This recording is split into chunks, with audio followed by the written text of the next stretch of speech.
தானா ஒரு பொட்ட பிள்ளைய பெற்றிருக்கா. சரோ பிரசவத்துக்கு வந்திருக்கா. ஏன் லீலா, ஏதாவது விசேஷம் உண்டா? ஆமா. என்ன ஆமான்னு சோகமா சொல்ற? அது ஒண்ணு பாட்டி, அவ முழுகாம இருக்கா, அத அப்படி சொல்லிட்டா. அப்படியா? ராசாத்தி, நீ நல்லா இருக்கணும். உனக்கு 2 குழந்தை பிறக்கணும். எனக்கு 2 குழந்தையா? பாட்டி, லீலாக்கு இருக்கிற உடம்புக்கு 2 குழந்தையா? சரிதான் போங்க.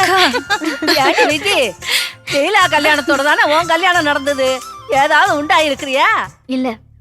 யாத்தா, அவ உண்டாயிருக்கா, நீ உண்டாகலையே. ஏதாவது பிரச்சனையா? ஆஸ்பத்திரியில போய் பார்க்க வேண்டியதானே? நல்லா இருக்கேன்னு கேட்டீங்கல்ல, அதோட விட்டுக்க வேண்டியதானே. அதை விட்டுட்டு ஏன் தேவையில்லாம பேசிட்டு இருக்கீங்க? உங்க வேலை என்னமோ அது மட்டும் பார்த்துட்டு போயிட்டே இருங்க. ஏடி, உன் குணம் இன்னும் உன்னை விட்டு மாறவே இல்லையா? இன்னும் செடு மூஞ்சியாவே பேசுறிய. ஐயோ, உன் புருஷன் உன்கிட்ட மாட்டிக்கிட்டு என்ன பாடுபடுறானோ. வரத்தா வர. ஏ விஜி பொண்ணு, அவங்க சாதாரணமா தானே கேட்டாங்க, உனக்கே இவ்வளவு கோவம் வருது? இந்த பேச்சு எடுத்தாலும் எனக்கு எரிச்சல் தான்க்கா வருது. ஏன் பின்ன என்னக்கா, அவங்க வீட்டு ஆளுங்களும் அதே தான் பேசுறாங்க, இந்த பாட்டியும் அதை பேசிட்டு போகுது. எனக்கு கோவமா வருது. ஏன் விஜி, உன் வீட்டுல என்ன நடக்குதுன்னு தெரிஞ்சுக்கிட்டா அந்த பாட்டி இப்படி எல்லாம் பேசினாங்க? ஏதோ யதார்த்தமா தானே பேசினாங்க, அதுக்கே இவ்வளவு கோவம் வருது உனக்கு? உனக்கு உன் எதிரியே உன்னோட முன் கோவம் தான். இது பாரு விஜி, பொம்பளைங்களுக்கு எந்த நேரத்திலயும் ஆம்பளைங்களுக்கு வர மாதிரி டக்குன்னு கோவம் வரக்கூடாது. அது நம்ம வாழ்க்கையில ஒரு தீர்க்க முடியாத சிக்கல்ல கொண்டு போய் விட்டுரும். ஏய், காலையில நான் உன்கிட்ட எவ்வளவு நிதானமா எடுத்து சொன்னேன், நீயும் புரிஞ்சுக்கிட்ட. அதே மாதிரி எப்பவுமே நான் உனக்கு எடுத்து சொல்லிட்டே இருக்க முடியுமா? இனிமே நீ தான் எல்லாத்தையும் புரிஞ்சு நடந்துக்கணும். ஒரு வார்த்தை பேசும்போது ஒரு தடவைக்கு 2 தடவை யோசிச்சு பேசணும். பொம்பளைங்களுக்கு பொறுமை, நிதானமான பேச்சு, இது 2 ரொம்ப ரொம்ப முக்கியம். இது பாரு விஜி, நீ உன் முன்கோவத்தை விட்டுட்டேன்னா உன் வாழ்க்கை ரொம்ப ரொம்ப சந்தோஷமா இருக்கும். விஜி, நான் இப்ப சொன்னதெல்லாம் உன்னோட நன்மைக்காக தான். நீயும் அதை புரிஞ்சுக்கணும்.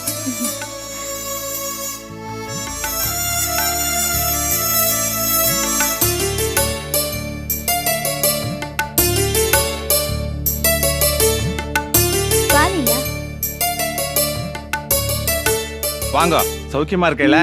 உங்க 5 பேரையும் சேர்ந்தாப்புல பார்த்து ரொம்ப நாள் ஆச்சு. ரொம்ப சந்தோஷமா இருக்கு நீங்க ஒத்துமையா இருக்கிறத பார்க்கும்போது. ஏம்மா சரோ, கல்யாணம் ஆகிறதுக்கு முன்னாடியிலேருந்து இங்க வந்து சாமிக்கு கோவில்ல சேவை செஞ்சதுனால உங்களுக்கு நல்ல கணவனா அமைஞ்சிட்டா. ஆமா, உன் புருஷன் ஏதோ பிசினஸ்ல அமோகமா இருக்கானாமே, இன்னும் ரொம்ப அமோகமா வருவான். சரோ, இன்னைக்கு சாயந்தரம் கோவில்ல விளக்கு பூஜை இருக்கு. நீங்க எல்லாம் கலந்துட்டேன்னா உங்க கணவன்மாரெல்லாம் ரொம்ப அமோகமா இருப்பா. இல்ல, எங்களுக்கு கொஞ்சம் வேலை இருக்கு. என்னம்மா இப்படி சொல்ற? உங்க கணவன்மாருக்கெல்லாம் நல்லதுன்னு சொல்றேன், தயங்குறேல. சாயந்தரம் கண்டிப்பா விளக்கு பூஜைக்கு நீங்க எல்லாரும் வந்து கலந்துக்கிறேன். என்ன வரையலனும் வரும்.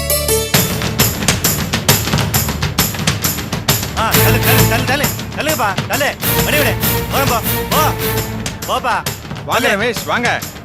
பணத்தை கட்டுங்க. அந்த பணத்தை எடுங்க. இந்தாங்க டெபாசிட். இந்தாங்க, இதுல ஒரு சைன் பண்ணுங்க.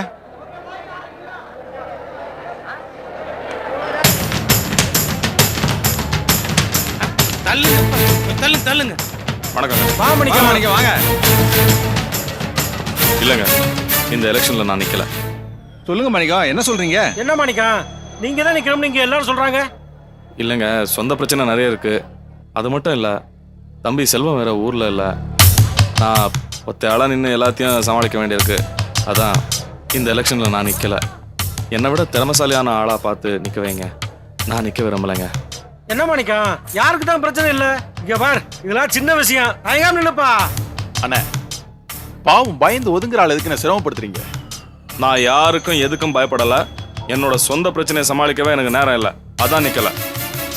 அண்ணே, ஏதோ பழமொழி சொல்லுவாங்களே, என்னது? நொண்டி குதிரைக்கு சறுக்கு இடமெல்லாம் சாக்குன்னு சொல்லுவாங்க. அந்த கதையா இருக்கு. பாவண்ண போனா போது விட்டுருங்க. வேற முதுகெலும்பு இருக்கிற ஆம்பளைய பார்த்து நிக்க வைங்க. அண்ணா, வார்த்தை அளந்து பேச சொல்லுங்க. ஏய், பொது விஷயம் வந்தா 4 பேர் பேசத்தான் செய்வாங்க, கேட்டுதான் ஆகணும். இத பாரு, முன் வச்ச கால பின் வைக்காத தான் ஆம்பளை. கூட்டம் இருக்கிற தைரியத்துல ஏதோ பேசிட்டு அப்புறம் யோசிச்சு பயந்து போய் ஒதுங்குறவனுக்கு வேற பேரு. அவள்லாம் மீச வைக்க கூடாதுடா.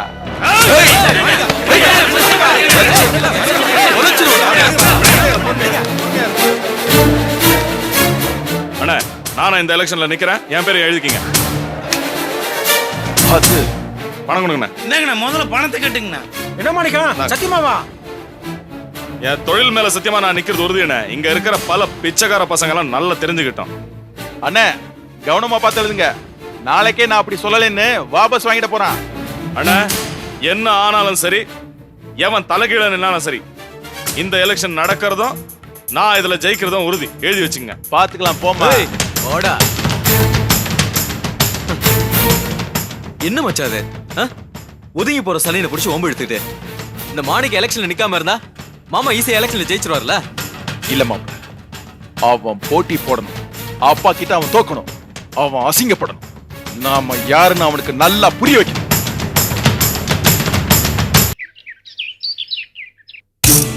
வாங்க சீக்கிரம். வாங்க வாங்க, மேலதான் இருக்கான், வாங்க. சகல வா போய் பா.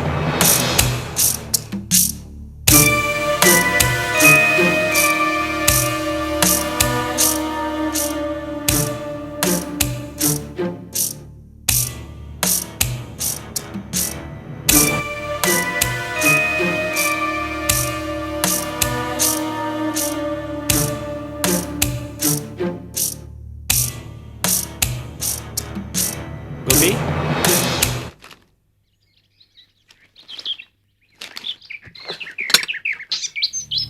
உன்னை பார்த்தா பாவமா இருக்குடா. அப்பா சொன்ன ஒரு விஷயம் மட்டும் கரெக்ட். இது நீயா டிசைட் பண்ணிக்கிட்ட லைஃப். கோபி, நாங்களும் இத்தனை வருஷமா இந்த வீட்டில் தான் இருக்கோம். இது வரைக்கும் மாமாவை நானோ இல்லை மற்றவங்களோ ஒரு வார்த்தை கூட பேசுறது கிடையாது. ஆனால் உன் பொண்டாட்டி எதிர்த்து பேசிட்டா. அந்த அளவுக்கு அவளுக்கு இடம் கொடுத்து வச்சிருக்க. நாங்கள் சொன்னப்பெல்லாம் எங்களுடைய முறைச்ச. ஆனால் இன்னைக்கு உன்னையே தூக்கி எறிஞ்சிட்டு போயிட்டா. ஹலோ, கொஞ்ச நேரம் சும்மா இருக்கீங்களா? நாங்க பேசிட்டு இருக்கேன்ல. கோபி, நீயா தேடிக்கிட்ட வாழ்க்கைன்னு உன்னை எகத்தனமா பேசுற. ஆனா நீ தேடிக்கிட்ட வாழ்க்கை உனக்கு சந்தோஷத்தை தரணுமா வேணாமா? இப்ப நாங்க சந்தோஷமா இல்லைன்னு யார் சொன்னது? பாத்தியா அவன் பேசுறத? ஏண்டா அப்ப நாங்களே என்ன லூசா? மாமா, சண்டைங்கிறது புருஷன் முன்னாடிக்கல வரத்தான் செய்யும். அதை வச்சு நீங்களே எதையாவது நினைச்சுக்காதீங்க. கோபி, நீ சங்கடத்தை மனசுக்குள்ளே வச்சிருக்க. எங்களுக்கு உன்னை பார்த்தா ரொம்ப பாவமா இருக்கு. நீயா பார்த்து கட்டிக்கிட்டதுனால உன் வேதனைகளை மறைக்க வேண்டாம். ஓப்பனா பேசு. ஏதாவது ஒரு முடிவுக்கு வருவோம்.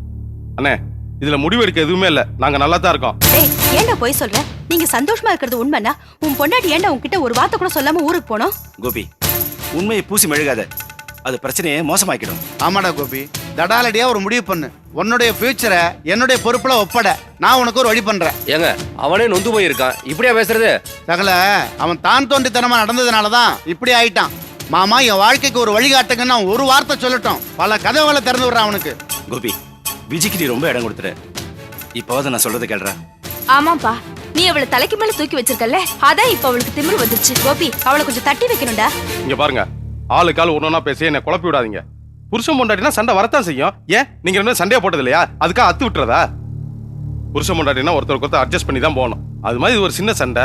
மற்றபடி நாங்க சந்தோஷமா தான் இருக்கோம். டேய், ஏன்டா புழுகுற? உன் கூட தான் ரவிக்கு கல்யாணம் ஆச்சு. அவன் தகப்பனாக போறான். விஜய் இன்னும் உண்டாகல.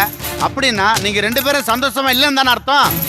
உன் நல்லதுக்காக சொல்றேன், ஒத்து வருமா பாரு, இல்லைன்னா வெட்டி விட்டு.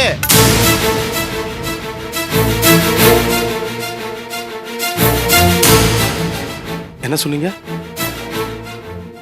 வெட்டி விட்டுறணுமா?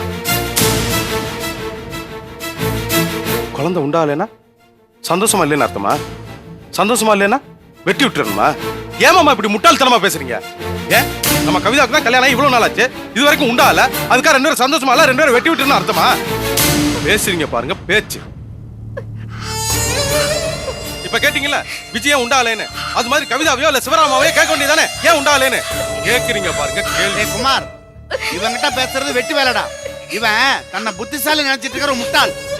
என்ன மாதிரி புத்திசாலியுடைய பேச்சு கேட்கற வரைக்கும் இவன் வாழ்க்கையில உருப்பட போறது கிடையாது. இவன்கிட்ட பேசுறது வேஸ்ட். டேய் பாடி. கோபி, உங்க அண்ணன் இத்தனை நாள் எப்படியோ, ஆனா இன்னைக்கு உன் மேல அக்கறையோட தான் பேச வந்தாரு. அவர் பேச்ச நீ காதுல வாங்கிக்கலனா அப்புறம் எப்படியோ போகும். கோபி, இது உன் லைஃப், அதான் உண்மை. நீ நல்லா இருக்கணுங்கிறதுக்காக தான் சொல்றேன். அப்புறம் உன் இஷ்டம்.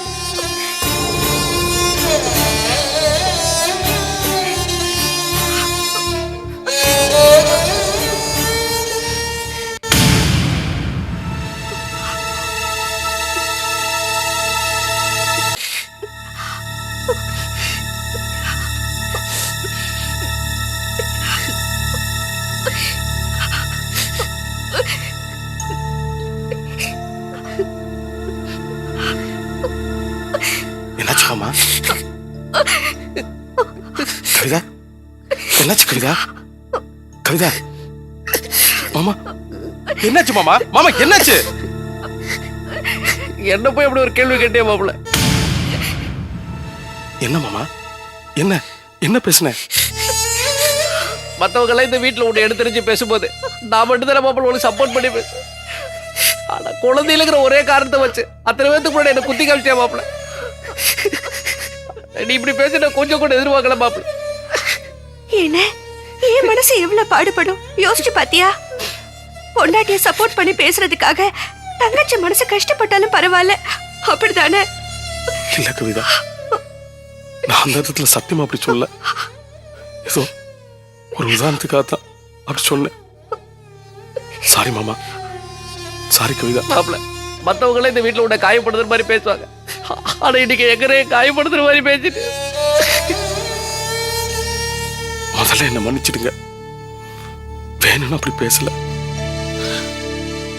மன்னிச்சிடுங்க. நாங்க குழந்தை பத்துக்கிறதுக்கு வேற காரணம் மாப்பிள்ள. எனக்கு சரியான வேலையோ வருமானமோ எதுவுமே கிடையாது. அதனாலதான் நாங்க 2 பேரும் சேர்த்து கொஞ்ச நாள் கழிச்சு குழந்தைய பத்துக்கலாம் தள்ளி போட்டிருக்க மாப்பிள்ள. தப்பா நினைச்சுக்காத. நினைச்சிருந்தா நான் கூட உன்னை குத்தி காட்டி பேசிருக்க முடியும்.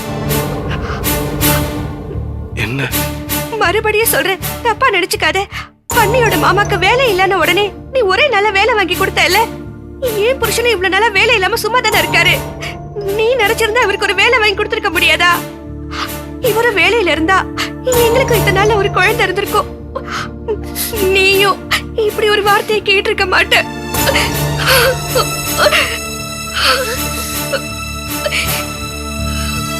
என்ன கவிதா இப்படி கேட்ட? நான் பேசுனது தப்புதான், அது வேற. ஆனா மாமாக்கு நான் வேலைக்கு ஏற்பாடு பண்ணேன். கார்மெண்ட்ஸ்ல எங்கூட வேலை பார்க்கறீங்களான்னு கேட்டேன். சொந்தக்காரங்க ஒரே இடத்துல வேலை பார்க்க கூடாது, எனக்கு வேலை பார்க்கல இன்ட்ரெஸ்ட் இல்ல, நான் தொழில் பண்றதுக்கு ஏதாவது ஏற்பாடு பண்ணி கொடுங்கன்னு மாமா தான் என்கிட்ட கேட்டாரு. நான் சொல்றது பொய்யா உண்மையான்னு மாமாட்டே கேட்டுக்க. அப்படின்னா அதையாவது நீ இத்தனை நாள்ல செஞ்சிருக்கலாம்ல. முடியலையே கவிதா, நினைச்ச உடனே ஒரு தொழில ஆரம்பிக்கிற நிலைமையா நம்ம குடும்ப சூழ்நிலை இருக்கு. லோனுக்கு அப்ளை பண்ணிருக்கேன், கிடைச்ச உடனே மாமா கண்டிப்பா ஏற்பாடு பண்ணிடுறேன். அதுக்கு முன்னாடியே கூட எப்படியாவது முயற்சி பண்றேன்.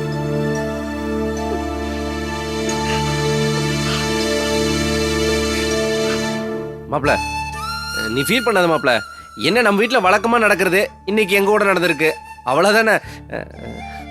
நீ எதுக்கு கவலைப்படாத மாப்பிள்ள. இல்ல மாமா, நான் பேசுனது ஒரு விதத்துல தப்புதான். நம்ம வீட்டிலேயே உங்க 2 பேரும் கூட தான் நான் நெருங்கி பழகுறேன். உங்க 2 பேர் கண்ணு கலங்கின ஒண்ணு என்னால தாய்க்க முடியல. வேணாம் மாமா, நம்ம எப்பவும் போலயே இருப்போம். ஒருத்தருக்கு ஒருத்தர் மூஞ்சி தூக்கி வச்சுக்கிறது வேணாம் மாமா. விடுனே, நாங்க எதுவும் எடுத்துக்கல. ஓ சூழ்நிலை புரியாம நாங்க தான் மடத்தனமா கண் கலங்கிட்டோம். நான் போய் காஃபி போட்டு கொண்டு வரேன். எனக்கு அண்ணா காஃபி கொண்டு வந்து கொடுங்க.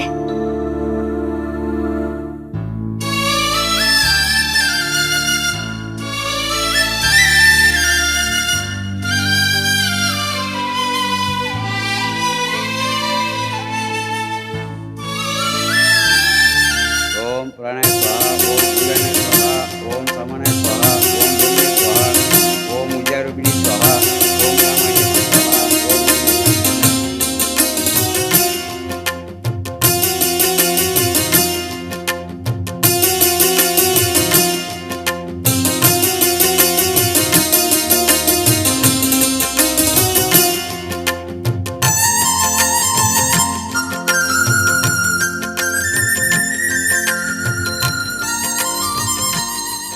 என்னங்க எப்படி இருக்கீங்க?